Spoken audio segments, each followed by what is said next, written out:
Are you new to Minecraft or just getting back into it? Have you been asked to play and aren't sure where to start? My name is Psycho, and this is Parentcraft, a series designed to help you get started in enjoying Minecraft at your own pace. By the end of today's video, you will know how to create a world, learn the most basic blocks, and recognize some common biomes. Let's start by answering a simple question. What is Minecraft? Minecraft is a game with a huge open world that lets you create almost anything you can imagine using different blocks. While there are hundreds of block types, here are the basics you'll encounter most often. Dirt. This can be turned into grass, farmland, paths, and other variations depending upon what you do with it. Stone can become cobblestone and be crafted into many other building blocks. Wood comes from trees and sometimes from buildings you'll find in the world. Sand and gravel are unique because gravity affects them. They fall if there's nothing underneath. Ore blocks are found at different levels in the world, and these drop everything from coal to diamonds. Water and lava are liquid blocks. They start with a source block and then flow out from there. We'll get into the mechanics of these blocks some other time. Today, the goal is just to get familiar with what they are and recognize them when you see them in the world. Minecraft worlds have many distinct biomes, ranging from hot to cold environments. Some of the most common biomes include jungles, deserts, plains, savannas, swamps, and forests. Bodies of water like oceans, rivers, and other waterways are also considered biomes. Lastly, a Minecraft world currently has 3 dimensions. The overworld is where you start and is considered the main world. The Nether is a fiery, dangerous place. It can be challenging even for seasoned players. The End contains the Ender Dragon, and defeating it is considered by most players to be beating Minecraft. The game doesn't end there though, it's just a major milestone. So now that you have some basic Minecraft knowledge, let's create a world together and get started. Here we are at the main menu. Before we click play, I want to show you a few things in the settings. Use the left thumbstick, then select Settings.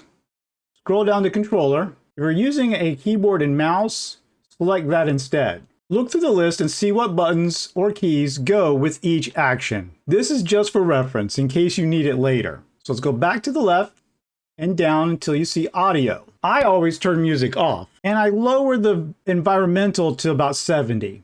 Everything else I have at 100%. So if you need to adjust sounds, this is the place to do it. Lastly, move right and up until you come to how to play. If you ever get bored, or if you just love reading manuals, this is where you'll find it. I'll be covering everything here in Parentcraft, but I want you to know that it's available. Now click back or the B button on Xbox, and we should be at the main menu again. Now let's click play. Already made worlds will appear below, but we're making a fresh new world. Find this Create New World button. If this window pops up, just click Create New World again. This is the screen we want. First, we need to name our world. Use the left thumbstick again and highlight the world name box and select it. Console players will see this screen. PC users will use their keyboards. We will call it Parentcraft with Psycho.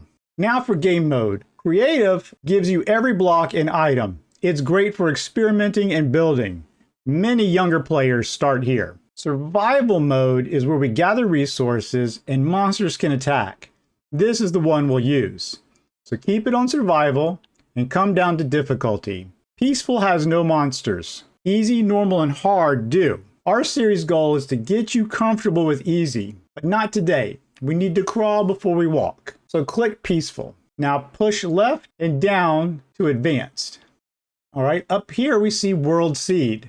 By typing in the same seed, we'll both get the same world. Seeds are usually numbers, but you can also use letters. We'll type in all lowercase, subscribe to the Psycho. It's not just a world seed, but it's also a reminder. You can go ahead and hit the subscribe to join our growing community. It's free and it helps me out tremendously, and I greatly appreciate it. Now, come down to bonus chest. This chest will spawn when we arrive in the world. It has random items that helps you in the beginning. This feature is useful when you're new to the game. Eventually you'll want to play without it. So click this to turn it on. Now come to show coordinates.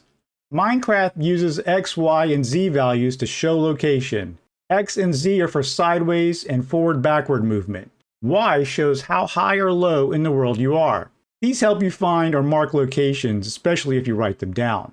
Then we come over here to multiplayer. This is where you can have other people join your worlds. You can decide if you want them to or not. And if you're planning to play with your younger ones, you can keep it on friends so that just they can join you. But note, any of your friends on your friends list can join you. I always put it on invited players just so that when I'm recording or streaming, I keep people from popping in unannounced. Next, we come down to cheats. When you die in Minecraft, everything you have on you in your inventory drops to the ground. You have to run back and get all your stuff before it disappears. If we click this on and come down to keep inventory, it's another training wheels on a bike tool. It's very handy for younger players. While some consider this cheating, I say play the game how you need to have fun. So click this if you need it. Now, keep in mind, you will not be able to get achievements with this or any of these other cheats on. So take that account when making your choice. I'm going to leave it off. So now let's get started. We will review resource and behavior packs in a future video. Then we come up here and click create. And this will take a few moments. This is our Minecraft world. I am in the third person view right now. So I want to show you a few things before we get to exploring. You hit the start button, you can bring up this menu. And if you're playing alone, the game pauses. Now you'll notice we have the settings. Settings here is the same as on the main menu. You can come here, you can change multiplayer, you can reference what buttons do what under controlling for keyboard and mouse. We have video options and audio. So I'm going to come to video, come to camera perspective, and I'm going to change this to first person. Now I can go back this menu, and again by hitting A or B or the back button, I can go back to my main game. You come down here, you can save and quit. We'll do that real quick. And it brings you back here with all the worlds that you have created, including our current one. You also have the edit button here. If you click edit, you can come here and change everything you could at game creation, except for the seed number. That is locked in. So we'll come here, select the game, reload back in, and we are in the first person. So let's start moving around. The left stick moves us side to side, forward and back. The right stick changes the direction that you're looking. You can use them separately or together. Be careful, it takes a little getting used to sometimes. So I'm going to come down here where we have some room. If you push forward a little bit on the left stick, you're walking. If you push forward all the way, you're running. But you can also sprint by pushing down on the thumbstick and then forward. So this is me running, this is me sprinting. And then I can jump. Now the more speed you have, the further you can jump. And you jump by pressing A. And you can jump 1 block in height. And I can jump about 2 to 3 blocks. Let me get a good spot here, depending upon your speed. So this is a 4 block. So if I run, I'm sprinting and I can get about 3 blocks. So normally you should be able to jump 1 to 2 with no problem. Okay, so now before we get into breaking blocks, we got some water over here. When I'm in 1 block deep, all it does is slow me down. Once I go under, and once I get into the water, I can push A to come back to the surface. And if I hold the A button, you see I'm just bobbing up and down. And if I let go, I sink. But I can push forward just like I'm running. But if I sprint, I start swimming. And if you look in the top left-hand corner on Bedrock, we have this thing called a ragdoll. Sometimes you're going to have to hit the A button to stay on the surface and swim. That can take a little getting used to, so you need to pause the video and play around with some of these techniques. That is perfectly fine. Take your time, get used to the controls and get comfortable with them, and then click to resume, catch back up. Now that we're back on land, this will be a good time to talk about all the stuff that you see at the bottom of your screen. Down here on the very bottom, you see the little box that's moving left to right. This is called your hotbar. When we start putting items in our inventory, we can put them here and quickly select them. I'm using the top left and right bumper to move this left and right. Whatever's in there will show in your hand. Right above that is a green bar, and that is your experience bar. We'll get into more about what that does and what it's used for later. If you are playing in a multiplayer world, that will become your friend locator bar, and we'll show you that on another video. Right above that green bar to the left, you'll see hearts, and that is your health. As you take damage, those go down, and when those reach 0, you die.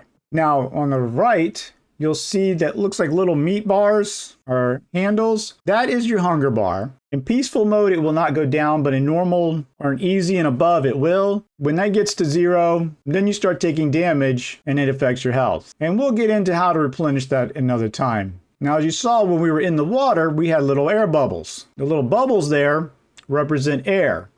That's how long I can hold my breath. As they pop, I run out of air, and I will start to take damage. Even in peaceful mode, you can drown, so be careful. Now that we've gone over the bottom hotbar and icons, let's find the bonus chest we selected at world creation. First, let's return back to 0710, or world spawned. On the top left, you see those numbers? Those are the coordinates we turned on. In Minecraft, the sun rises in the east and sets in the west, just like our real world. The first number, X, is east-west. The second number, Y, is height. The last number, Z, is north and south. So here I am, 0710. Pause if you need some time to get here. We'll wait. Great. Now that we're all here, let's move south 2 blocks.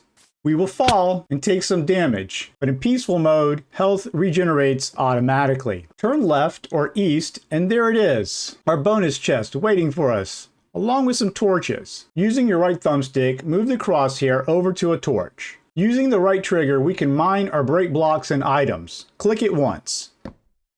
If you're close enough, it'll jump into your inventory automatically, and it should now be in your hotbar and your hand. If it's not on your hand, use the left or right bumpers to move the selected box until it's over the torch. If you're on the far right, click the bumper once and it'll wrap around to the left side. With the torch in your hand, look at the block where it was and click the left trigger. This places the torch down. Congratulations, you have placed your first item in Minecraft. Now come and turn until the chest is in your crosshairs. Remember, left trigger allows us to interact with blocks, and right trigger mines or breaks them. So use left trigger to open the chest. What you see in your inventory should be different from mine. These chests are filled randomly when the world is created. Move the cursor over items and see what they are called. The chest inventory is at the top, your inventory is here at the bottom, and this very bottom bar is your hotbar. Take a look what's inside your bonus chest. What is the coolest, weirdest, or favorite item that you found? Drop it in the comments below. I'd love to see what you got. Now, let's see how we can move these items into and out of your inventory. The Y button does a quick move, sending the item straight to the other inventory with one click. It will also add the item to a stack of any you already have. Tapping A once will pick up the item or stack of items, and then you can move it to where you want. And then you tap A again to drop it into place. The X button picks up a half stack of items, and then you can set one item down using the X button or the entire one with A. Here's a lesser known pro tip. You see I have 4 jungle saplings spread out across this chest. If I double tap A, they all go into a single stack in my hand. And that's how we move items between inventories and from our big inventory down into our hotbar. I'm going to leave this chest for now. I'm going to exit the chest. And it's time for some block breaking. Over here is some dirt. We're going to mine some dirt until you have 12 blocks in your inventory. It's okay if you have 1 or 2 extra. Now let's come back up to world spawn or 0, -1. Put us right here. So looking south, place 1 dirt using the left trigger. Great. Now jump on top of it. Now we're going to have some fun. What we're about to do is called pillaring up. So keep looking straight down and jump. Okay, this time, right after you jump, use left trigger to place a dirt block. This might take a few tries to get it right. Remember, you can pause the video if you need to. Now let's stack up until we've used all our dirt blocks.